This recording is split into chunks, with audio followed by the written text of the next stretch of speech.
মুন্সিগঞ্জে আরিফ হোসেন হত্যার বিচার ও জড়িতদের গ্রেপ্তারের দাবিতে মানববন্ধন ও বিক্ষোভ কর্মসূচি পালন করেছেন নিহতের স্বজন ও স্থানীয় বাসিন্দারা।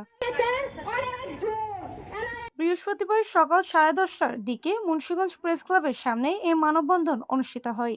এতে নিহত আরিফের পরিবার, স্বজন এবং এলাকার বিভিন্ন শ্রেণী পেশার মানুষ অংশ নেন।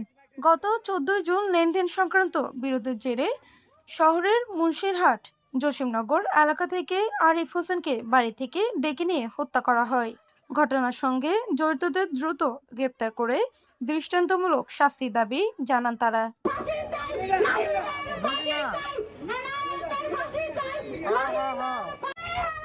মানববন্ধন শেষে অংশগ্রহণকারীরা একটি বিক্ষোভ মিছিল নিয়ে মুন্সিগঞ্জ সদর থানায় যান। সেখানে তারা পুলিশের কাছে বিচার নিশ্চিত করার দাবি জানান।